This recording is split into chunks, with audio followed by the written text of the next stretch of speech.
Hello YouTube, this is Frugal and this is the Frooglesim news for today, Sunday, November the 13th, 2016. First up, the Flight Factor 757 version 2 for X-Plane. Video you're watching, as often is the case, is from my good friend Thomas Rasmussen. It's linked in the show notes below. Do check it out and subscribe to his channel. Now, the Flight Factor 757 version 2 is actually a brand new model featuring new systems, new interface, and a whole lot of other new stuff. It's not a free upgrade, but a discount is available if you are one of the 757 version 1 owners. More information at the store page linked in the show notes below. It features, among other things, a built-in auto updater, accurate flight model, custom FMS, and support for company routes from PFPX, which is pretty cool.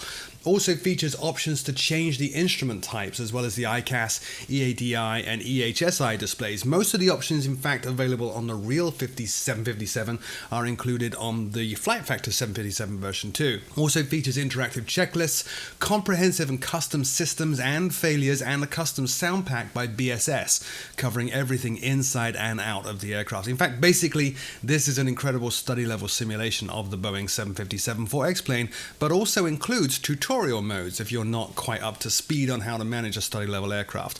The price is $64.95. As I said, there is a discount available if you're a version 1 owner. More information at the xplane.org store link in the show notes below. Next up, sticking with X-Plane, the RW Designs Hawker 4000, and again, this video is from Thomas Rasmussen. Now, I previewed the RW Designs Hawker 4000 about a month ago. It's a super mid-sized business jet with a range of 3,400 nautical miles and a ceiling of 45,000 feet. The RW Designs version features the Tecton flight management system by Steve Wilson, which is compatible with the Aerosoft and Navigraph data. It'll also do things like calculate your V-speeds. It includes call-outs and supports full SID, stars, transitions, and everything else. Now, the model is very high definition, featuring UHD 4K textures, and includes things like wing flex. The aircraft itself also includes custom systems, including the electrical, hydraulic, pneumatic, fuel, and autopilot systems. Comes with full documentation on the FMS, full documentation on the aircraft, and a tutorial. The price is $39.50, and again, more information at the xplane.org store link in the show notes below. Next up, over in the world of FSX and Prepared, Coronado previewed the PA-46 Meridian. Now, this is a light single-engine aircraft designed to compete with the Centurion, which Coronado also just released. It features a pressurized cabin, ceiling of 25,000 feet with a range of 1,300 nautical miles, and seating for 6. The model in the screenshots posted to Facebook looks pretty damn cool, but no shots yet of the cockpit in action. It is still, of course, a work in progress. Expected to ship for FSX and Prepared, with an X-Plane version coming later, and all the usual Coronado features, for example, volumetric side prop, customization panel, PDFs for checklists and non-normals, and so on. More information at Coronado's Facebook link in the show notes below. Sticking with previews, Orbex this week previewed Echo November Hotel Foxtrot Hammerfest. Now, this is a regional airport in Norway and is served by Widerøe, which I probably pronounced wrong, so the Q400 pilots are going to love this, as well as being a base for Bristow, Norway, and CHC helicopter service. It features a challenging approach and a short curved runway on a plateau above the main city. Curved runways are very cool, but bear in mind they can cause issues if you use AI aircraft. The scenery seems to include the Bristow hangar and helicopter base. The textures look absolutely amazing and exceptionally close to the real-world photos I've seen. No news on a release date or a price at this time. More information at the orbexsystems.com link in the show notes below.